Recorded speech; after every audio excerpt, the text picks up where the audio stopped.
This is Hannibal here from TheHannibalTV.com with a daily wrestling news update. I just finished a very good shoot interview with Brutus Beefcake, who was just in Dark Side of the Ring.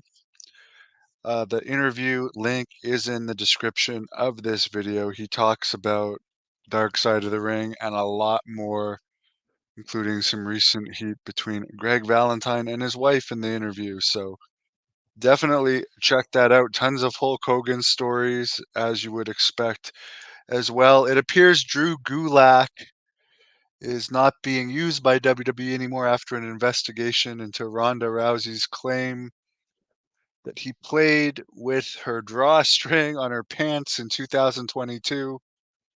Why it took 2 years to get this guy released over that, I don't know. It's not like he's over it all, and she was a megastar, so I don't know why he would do something like that. It doesn't even make any sense. Raw did a 0.61 rating from Montreal a couple days ago. It broke their sellout streak. They did not sell out Montreal. It's a 20,000 seat building. They had just over 11,000 according to reports. They would have called it a sellout at 14,000, but they didn't reach that according to reports. Tony Khan is interested in Nikki and Brie Bella, aka Nikki and Brie Garcia, going to AEW. One of them is married to Bryan Danielson. I believe it's Brie. I'm not sure. The one who made that mistake. I think Nikki was the one that was with John Cena and Dolph Ziggler in the past. I guess Nikki had mentioned on her podcast that she was a bit interested in Tony Khan, but held off on reaching out. Now Tony Khan has publicly said he's interested in them. Like the schedule in AEW is so easy because their roster is massive, way more people than can be used every week, and they pay pretty much the same, if not more than WWE pays wrestlers in most cases. And even though they have like an overblown rosters, for instance, I think Motor City Machine Guns are a waste of money, although they are better than a lot of the no names that they have in AEW. I think AEW should get. It's just my opinion. They should dump Ring of Honor and just try and focus on making AEW hot again and not worry about a product that nobody gives a damn about and just waters down the whole product. But that's my opinion. But Nikki and Brie Bella, they're known. If you're flipping channels, you'll stop and be like, "Hey, what are these two doing?" I think it would be good to bring them on board. NBC News is reporting that Vince McMahon is unfazed by his accusations. He's been traveling, hanging out with friends such as U.S. President Donald Trump in recent months. He's been cooperating with authorities regarding his criminal investigations into sex trafficking allegations, which he doesn't think anything will come of. He has not been charged with anything. As far as his Janelle Grant lawsuit, supposedly he believes a settlement will be reached. He's keeping up with his normal routines. I personally, and I did ask Brutus Beefcake his opinion on this.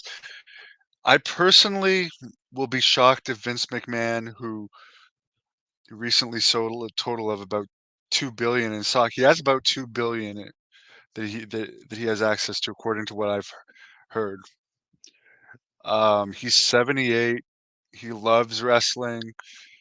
I can't see this guy quitting while he's down. I can see him being unfazed, and I can see him want to be like, "Ah, you guys think I'm down? I created the WWE. I created WrestleMania. I'm going to show you I'm not dead yet," and starting another company. People are saying there's not enough talent.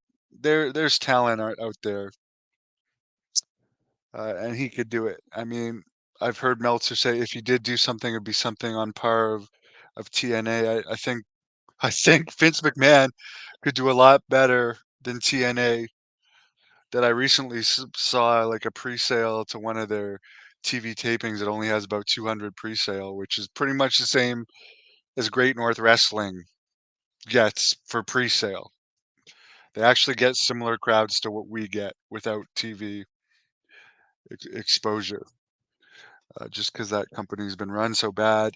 I know it's under different management now, and I truly wish them the best.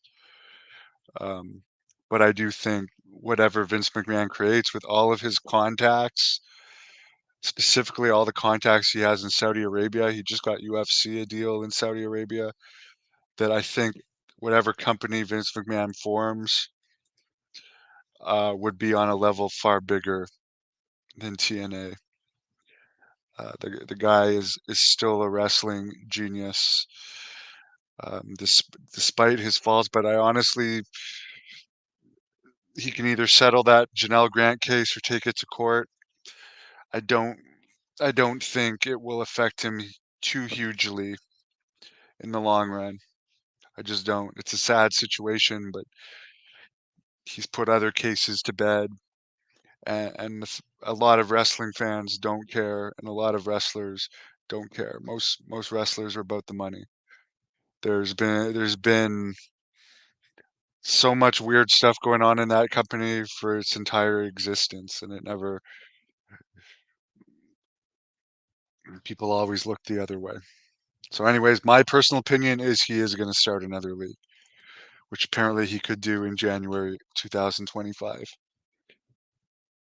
Apparently there's a mud wrestling type league doing pro wrestling in Uganda, the kayfabe home of Kamala, the Ugandan giant, who I've wrestled, and I defeated Kamala in Cornwall, Ontario, back in 2007.